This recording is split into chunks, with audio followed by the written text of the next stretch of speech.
Habis, tak sempat tembak pun. Pelancar dia pun tak sempat, hilang ke mana. Kereta kebal habis bersepah, dibuang di padang pasir. Setelah Israel melakukan serangan udara yang dahsyat. Antara kereta kebal itulah apa? Pattern, apa kan apa? Yang buatan Perancis. Ada sahabat tahu saya tank apa? Pattern apa? Tak pernah dengar. Yang kemudian dilelong oleh Israel selepas perang 67 dan dibeli oleh Singapura. Kalau tak silap saya, Singapura membeli sekitar 60 ataupun 50 buah kereta kebal yang dilelong oleh Israel tadi.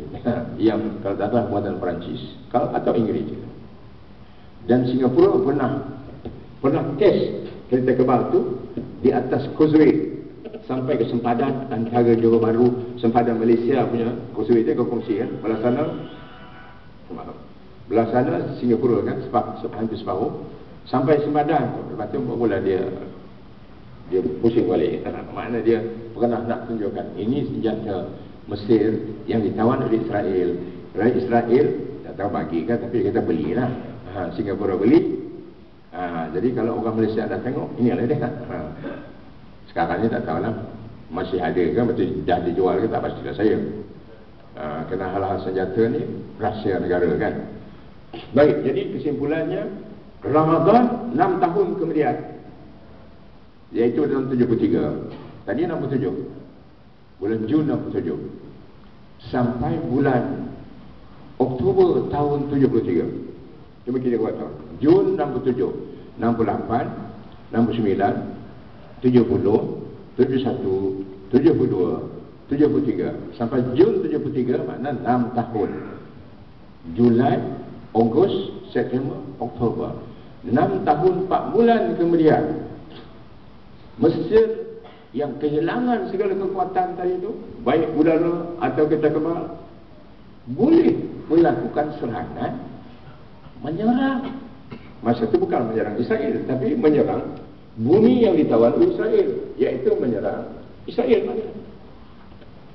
Dan yang diserang itu ialah kubu pertahanan Israel yang dibina oleh Israel. Kubu tu apa dia tu kan? Sepanjang terusan Suez, tebing terusan Suez tu, di sebelah timur je lah. Yang tadi ni Sinai, sebelah Sinai. Sepanjang terusan Suez tu kira-kira 100 km jauhnya. 100 km daripada Kuala Lumpur, Tanjung Malim, Matahari juga. Dekat-dekat Berang. Dibina kubu yang dikenal dengan Barlip Line. Anda nak tahu apa Barlip Line? Buka Google, type Barlip Line. Barlip, B-A-R-L-I-V. Mana nama Panglima Israel, General Barlip. Dianggap paling kebal dalam sejarah dunia moden sekarang. Kerana konkrit untuk bina kubu itu diuji dengan ledakan, saya tak ingat berapa puluh megaton bom, tak boleh pecah. Tapi yang paling menarik, sebelum kubu konkrit tadi itu, ialah timbunan pasir daripada tebing terusan Suez itu. Pasir ditimbun setinggi 25 meter. Ini daripada lantai ni pergi ke siling tu ada dalam 15 meter tak? Ini 25 meter. Artinya 70 kaki lebih kurang. Tinggi pasir tu, timbunan pasir. Sepanjang 100 km. Lebarnya pun lebih kurang macam tu juga. Baru dibina konkrit. Dalam makna ujian yang kajian dibuat oleh Barlip, pasir itu saja, nak menembusi pasir itu, nak runtuhkan pasir, nak lalukan kereta kebal misalnya, daripada tebing tadi nak sampai ke tembok tu, memakan masa dengan alat yang kira moden lah, cakul apa ni, 24 jam baru boleh, paling kurang 24 jam.